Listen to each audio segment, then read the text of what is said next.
உயர்கல்வித்துறை சார்பில் பல்வேறு கல்லூரிகளில் 52 கோடியே 75 லட்சம் மதிப்பீட்டில் கட்டப்பட்டுள்ள புதிய கட்டடங்களை முதலமைச்சர் ஸ்டாலின் திறந்து வைக்கிறார். அந்த காட்சிகளை பார்க்கலாம். அரசு கலை மற்றும் அறிவியல் கல்லூரிகளுக்கான கட்டடங்கள், வகுப்பறைகள் மற்றும் ஆய்வக கட்டடங்கள் உள்ளிட்ட கட்டடங்களை திறந்து வைக்குமாறு மாண்புமிகு முதலமைச்சர் அவர்களை பணிவுடன் கேட்டுக்கொள்கிறேன்.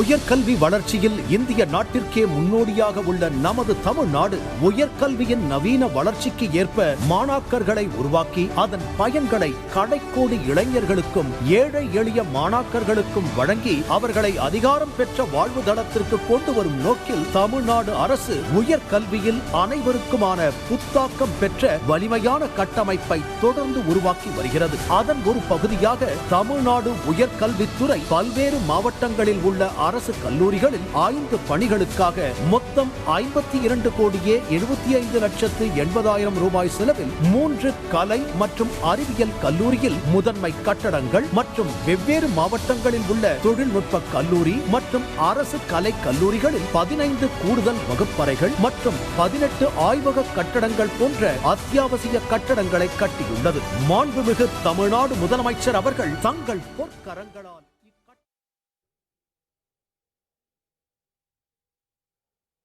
உயர்கல்வித்துறை சார்பில் பல்வேறு கல்லூரிகளில் 52 கோடியே 75 லட்சம் மதிப்பீட்டில் கட்டப்பட்டுள்ள புதிய கட்டடங்களை முதலமைச்சர் ஸ்டாலின் திறந்து வைத்திருக்கிறார். அந்த காட்சிகளை பார்த்தும் முழுமையான விவரங்களை செய்தியாளர் பாஸ்கர் வழங்க கேட்போம். பாஸ்கர், வணக்கம். எந்தெந்த மாவட்டங்களில் இருக்கக்கூடிய கல்லூரிகளுக்கான கட்டடங்கள் தற்போது திறக்கப்பட்டிருக்கிறது? பாஸ்கர், விவரங்களை பதிவு பண்ணலாம். புதுக்கோட்டை, திருச்சிராப்பள்ளி, நாமக்கல் மாவட்டங்கள்ல அரசு கலை மற்றும் அறிவியல் கல்லூரிகள், கோயம்புத்தூர்ல அரசு மகளிர் தொழில்நுட்ப கல்லூரி ஆகியவற்றில் ஒரு 52 கோடியே 75 லட்சம் ரூபாய் செலவுல கட்டப்பட்டிருக்கக்கூடிய கல்லூரிகளுக்கான புதிய கட்டிடங்கள், வகுப்பறை கட்டிடங்கள், ஆய்வு கட்டிடங்கள் ஆகியவற்றை தான் தமிழக முதலமைச்சர் தற்போது காணொலி காட்சி மூலமாக திறந்து வைத்துள்ளார். விவரங்களுக்கு நன்றி பாஸ்கர்.